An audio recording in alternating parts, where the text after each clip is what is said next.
Hi, good evening, everyone. Now, bad news is I've got two funds to talk to you about. But I am going to be super quick, and I've set my stopwatch so I do not go over the 7 minutes. Now, so I'm going to quickly rattle through our Guinness EIS and our AIM EIS, both of which are open. So with no further ado, on to some of the team and just a little bit about Guinness Asset Management. We were founded in 2003. Tim Guinness is our chairman. Tim and Howard Flight founded Guinness Flight, for those of you who might remember it, back in the 1980s and sold it to Investec in 98. Howard's now head of the EIS Association. Guinness Asset Management, the bulk of the business is investing in long-only investment funds, investing in quoted companies. There's about 1.4 billion under management. I set up the EIS side in 2010, and we've grown to have about 150 million of EIS funds under management. There's 35 of us in London. We're just across St. James's Park in Westminster. So first of all, our Guinness EIS. We started this in 2010, actually investing in renewable energy. And over the following years, we invested about 56 million into renewable energy companies. We're now selling those down. We also, in 2013, launched our AIM EIS, and I'll come on to talk about that. And since 2016, we've been doing generalist investing in private companies. So this is across a range of sectors, and I'll talk to you about that. In terms of our generalist investing, we've invested in 22 private companies since 2017. So quite chunky investments, and I'll come at least 2 million plus into these companies.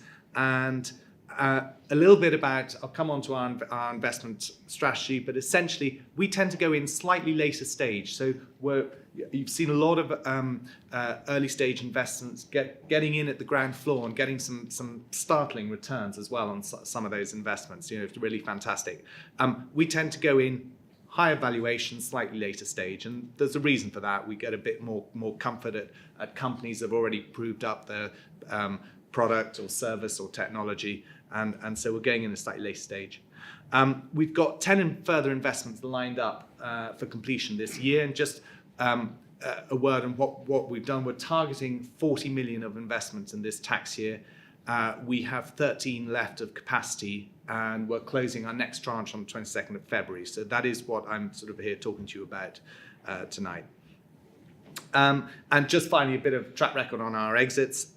We have exited 26, made 26 exits to date, returning an average of 1.27 times. 4 of those, and the biggest have been renewables, and then we've had 22 AIM exits as well. So just our Guinness EIS investment strategy, we'll invest between 500,000 and 5 million per investee company. Average has been about 2.5.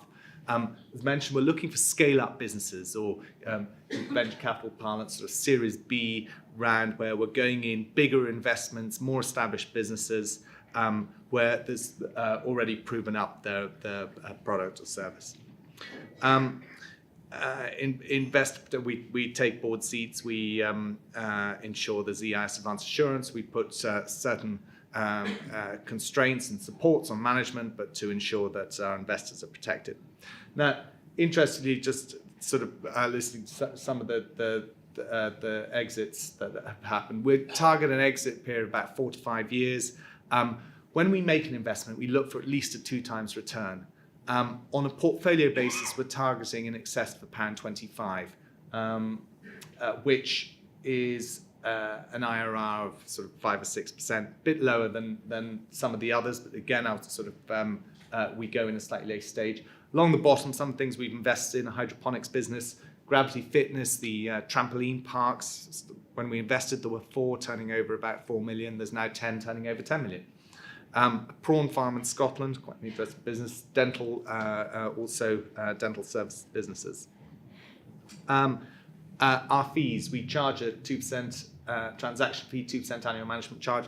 Charge it all to the investee companies. It's part of the negotiations we do. It just means if you invest 100 grand, you get 100 grand of EIS relief. And likewise, custodian fees as well, and performance fee on exit. We get reviewed. We reviewed by Tax Efficient Review, Tax Shelter Report, MyCap. Come and talk to us about those. Sorry, it's all a bit rushed, but I'm short of time. I've got two funds to talk about. The AIM-EIS. So we set this up in 2013. We do one portfolio a year, and the next one is closing on the 6th of April this year. It invests in AIM companies, as the name suggests.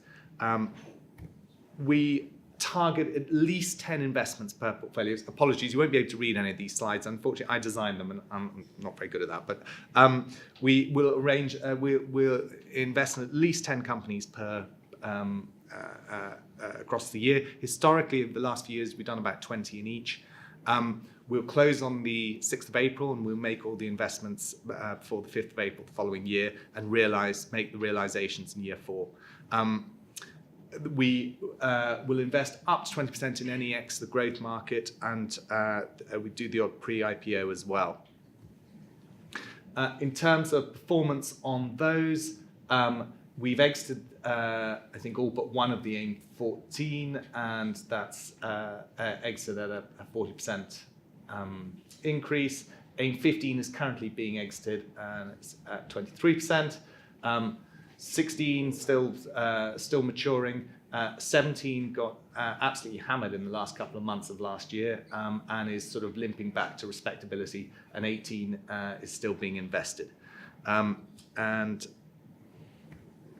Just a bit about fees on the AIM-EIS. So we can't charge fees to the investee companies because they're all AIM listed companies. So what we do with these is we still charge our fees. We charge a 2% initial and 1.75 annual management fee, but we defer it all. So effectively the fees are charged from proceeds, and it just means that, again, if you invest 100 grand, you get tax relief on 100 grand, and then our fees are charged at the back end. And that is it. 7 minutes and 5 seconds, and there's a summary. Thank you very much.